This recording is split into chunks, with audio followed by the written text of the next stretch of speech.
తెలంగాణ ప్రభుత్వానికి జమయత్ ఉలామా తెలంగాణ రాష్ట్ర విభాగం తీవ్ర హెచ్చరిక జారీ చేసింది. ఎన్నికల టైంలో ఇచ్చినటువంటి హామీలను, ముఖ్యంగా మైనార్టీ డిక్లరేషన్ను తక్షణమే నెరవేర్చాలని డిమాండ్ చేసింది. ఈ మేరకు జమయత్ ఉలామా రాష్ట్ర అధ్యక్షుడు మౌలానా షా సయ్యద్ ఎన్ఫోనుద్దీన్ రషాదీ కాస్మీ నల్గొండలో మీడియాతో మాట్లాడారు. రాష్ట్రంలో మైనార్టీల రాజ్యాంగ, ప్రజాస్వామ్య హక్కుల పరిరక్షణ కోసం ప్రభుత్వం తక్షణమే స్పందించాలని డిమాండ్ చేస్తూ 12 ముఖ్యమైన అంశాలతో కూడిన డిమాండ్ల చార్ట్ను ప్రభుత్వం ముందుంచారు. ఒకవేళ ఈ హామీలను అమలు చేయడంలో విఫలమైతే రాష్ట్ర వ్యాప్తంగా శాంతియుత నిరసన కార్యక్రమాలు చేపడతామని, దానికి ప్రభుత్వమే పూర్తి బాధ్యత వహించాల్సి ఉంటుందని స్పష్టం చేశారు. అసలేంటి ఆ 12 డిమాండ్లు ఏంటనేది ఇప్పుడు చూస్తే, మౌలానా షా సయ్యద్ ఎన్ఫోనుద్దీన్ రషాదీ కాస్మీ రిలీజ్ చేసినటువంటి ప్రకటనలో ఉన్నటువంటి కీలక అంశాలు చూసుకున్నట్లయితే, తెలంగాణలో మైనార్టీల సంక్షేమంపై జమయత్ ఉలామా రణభేరి మోగించింది. 2023 అసెంబ్లీ ఎన్నికల సందర్భంలో కాంగ్రెస్ పార్టీ ప్రకటించినటువంటి మైనార్టీ డిక్లరేషన్ హామీలను గుర్తు చేస్తూ ప్రభుత్వంపై ఒత్తిడి పెంచింది. జమయత్ ఉలామా తెలంగాణ రాష్ట్ర అధ్యక్షుడు మౌలానా షా సయ్యద్ ఎన్ఫోనుద్దీన్ రషాదీ కాస్మీ నేతృత్వంలో రిలీజ్ చేసినటువంటి ప్రకటనలో ప్రభుత్వం ముందు 12 ప్రధాన డిమాండ్లను ఉంచారు. వాటిలో మొదటిది మైనార్టీ డిక్లరేషన్ అమలు, రెండోది మైనార్టీ సప్లాన్, మూడోది మైనార్టీల సంక్షేమం కోసం 4,000 కోట్ల వార్షిక బడ్జెట్ మరియు ఇమాంలు, ముఅజ్జిన్లకు వేతనాలు, వక్ఫ్ ఆస్తుల రక్షణ, స్కాలర్షిప్లు మరియు ఫీజు రియంబర్స్మెంట్, అదేవిధంగా ప్రత్యేక ఉర్దూ డిఎస్సి మరియు నామినేటెడ్ పోస్టుల్లో ప్రాతినిధ్యం మరియు ద్వేషపూరిత చర్యలపై కఠిన చట్టం, తెలంగాణ నుంచి రానున్నటువంటి రాజ్యసభకు ముస్లిం ప్రతినిధిని నామినేట్, మైనార్టీలకు సంక్షేమ పథకాల తక్షణ అమలు చేయాలని డిమాండ్ చేశారు. అయితే ఈ హామీలను నెరవేర్చడంలో విఫలమైతే జమయత్ ఉలమా ఆధ్వర్యంలో శాంతియుత నిరసనలు చేపడతామని ఆయన హెచ్చరించాడు.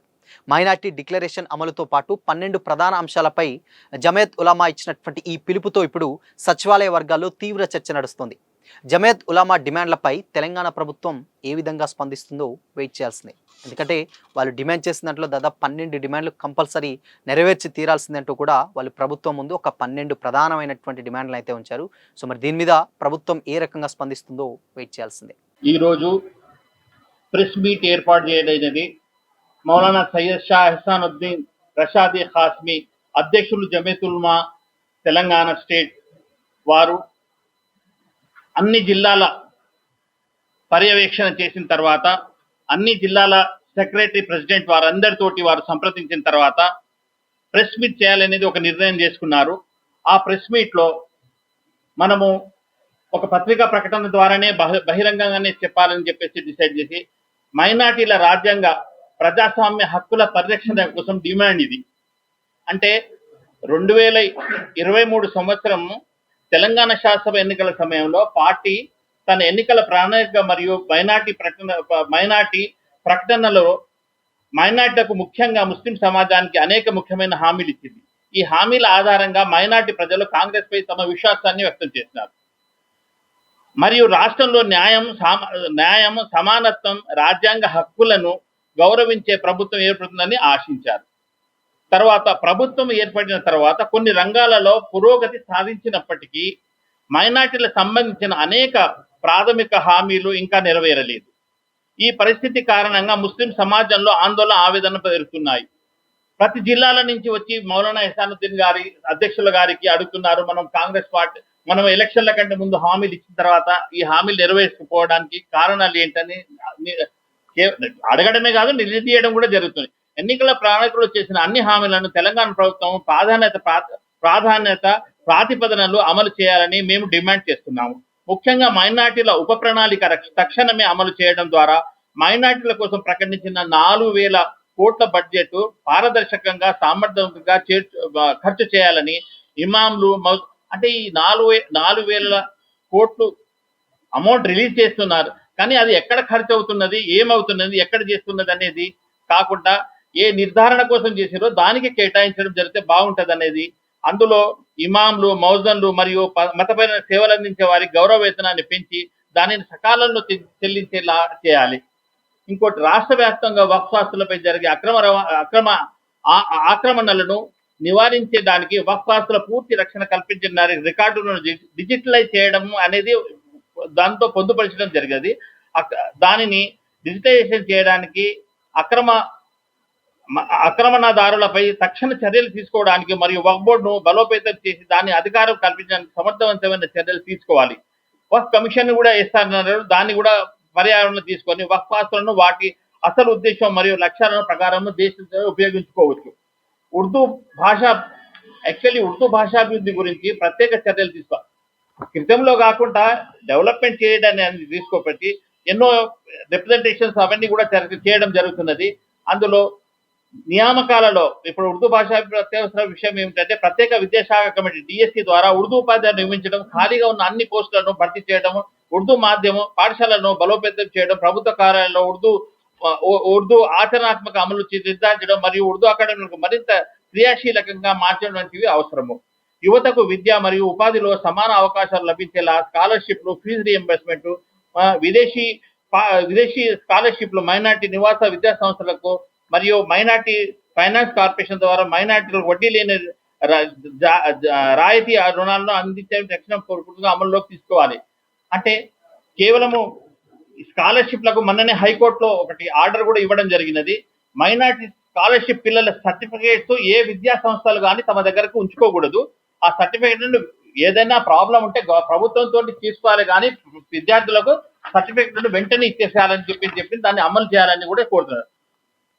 రాష్ట్రంలో మత సామరస్యం, శాంతి భద్రతలు, శాంతి స్థాపత్వాన్ని పరిశీలించేందుకు విద్వేషపూరిత ప్రసంగాలు ఎవడు పడితే వాడు ప్రసంగాలు చేస్తుంటున్నారు. దానికోసము ఆ ఘటనలపై వైఖరిని అవలంబించాలని మతం వస్త్రాధరణ, ప్రార్థన స్థలాలు లేదా గుర్తింపు ఆధారంగా విద్వేషపూరిత ప్రసంగాలు చేస్తున్నారు.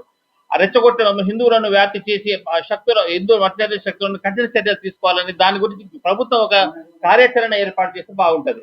అదేవిధంగా వక్ఫ్ విషయంలో కేంద్ర ప్రభుత్వం తీసుకున్న వివాదాస్పద చర్యలకు రాజ్యాంగ హక్కులు, మత స్వేచ్ఛ లేదా వక్ఫ్ సంస్థల స్వయం ప్రతిపత్తి ప్రభావితం చేసే అన్ని చట్టాలు లేదా వివాదాలను వ్యతిరేకంగా రాష్ట్ర ప్రభుత్వం స్పష్టం చేయాలని కోరలేనిది. అదేవిధంగా రాష్ట్ర మైనార్టీ కమిషన్ కు మరింత అధికారం కల్పించాలని, దాని సిఫార్సులకు సమర్థంగా అమలు చేయాలని, మైనార్టీ సంబంధిత అన్ని విషయాలలో జాతీయ సామాజిక సంస్థ విధులలో అర్థవంతమైన సంప్రదింపులు జరిపేలా చూడాలని కూడా కోరలేనిది.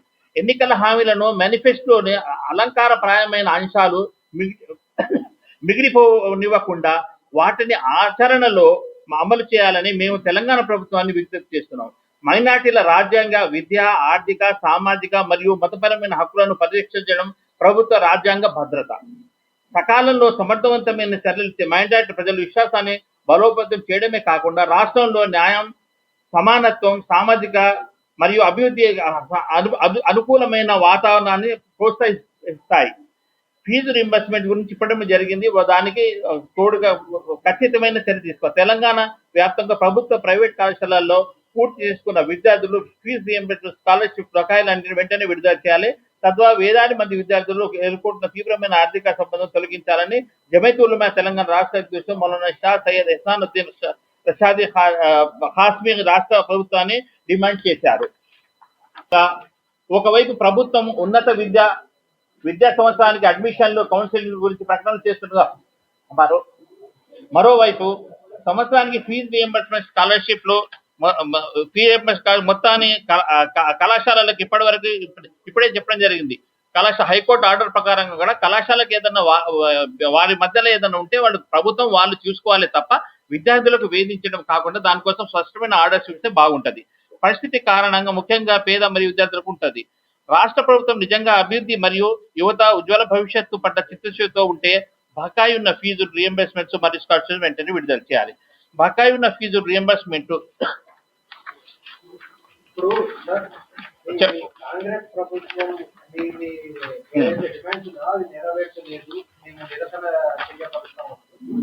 అది అనలేదు. ఎన్నికలప్పుడు మిత్రపక్షంగా కొనసాగింది. ఇప్పుడు ఏమంటుంది, నిరసనకు దిగుతా అంటుందా లేకుంటే? మీరు అడిగిన దానికి ఇది ఒక్కటి చెప్పిన తర్వాత నేను మళ్ళీ చెప్తాను. తెలంగాణ కాంగ్రెస్ 23 నాటికి అవన్నీ ఇప్పుడు మేము అన్ని చెప్పిన మైనారిటీ స్కాలర్షిప్ అన్ని ఉన్నాయి కదా. ఇప్పుడు కాంగ్రెస్ ఇప్పుడే ఫస్ట్ వర్డ్స్ అంటే మీకు చెప్పడం జరిగింది. ఇక్కడ ఏమని చెప్పినామంటే కాంగ్రెస్ ప్రభుత్వమా ఏ ప్రభుత్వం అనేది కాకుండా ఫస్టే మీకు 23 తెలంగాణ శాసనసభ ఎన్నికల సమయంలో కాంగ్రెస్ పార్టీ తన ఎన్నికల ప్రణాళిక మరియు మైనార్టీల ప్రకటనలో మైనార్టీలకు ముఖ్యంగా ముస్లిం సమాజిక అనేక ముఖ్యమైన హామీలు ఇచ్చింది. ఆ హామీలు ఆధారంగా మైనార్టీ ప్రజలు కాంగ్రెస్ పై తమ విశ్వాసాన్ని పూర్తిగా వ్యక్తం చేశారు. అయిపోయింది కదా. అయిన తర్వాత అందులో కొంత భాగంగా మాత్రమే చేయగలుగుతున్నారు తప్ప పూర్తిగా వారు ఇచ్చిన హామీలను నెరవేర్చలేకపోతున్నారు. 3 సంవత్సరాల్లో ఏ ఒక్క హామీ జరగలేదు. హామీ నెరవేర్చలేదు. దాదాపు అన్నిట్లో కాకుండా కూడా కొంతవరకు అయింది, కానీ మెజార్టీ హామీలు మాత్రం ఏది ఆచరణలోకి రాలేదు. అయితే ఇప్పుడు సంప్రదించాలి. ఇప్పుడు జమీయత్ ఉలమా స్టేట్ ప్రెసిడెంట్ ఇప్పుడు మైనార్టీ స్టేట్ వైజ్ మొత్తంలో కూడా ఎవరిని చూసి కాంగ్రెస్ ఏ పార్టీకైనా ఓటేసిందంటే జమీయత్ ఉలమా ఎలక్షన్ కంటే ముందు జమీయత్ ఉలమా ఎక్కడ చేస్తుంది, జమీయత్ ఉలమా ఎవరికి ప్రాతినిధ్యం వహిస్తుంది, ఎవరి వైపు మొగ్గు చూపుతుంది అనేది చూస్తారు. ఇవన్నీ అమలు చేస్తారనే ఉద్దేశంతో జమీయత్ ఉలమా ఏంటంటే సపోర్ట్ చేయడం జరిగింది. ఇంకా 2.5 ఏళ్ళు టైం ఉన్నది కాబట్టి ఈ 2.5 ఏళ్లలో ఈ ప్రాబ్లమ్స్ అన్ని సాల్వ్ చేయాల్సిన బాధ్యత ప్రభుత్వం పైన ఉన్నది.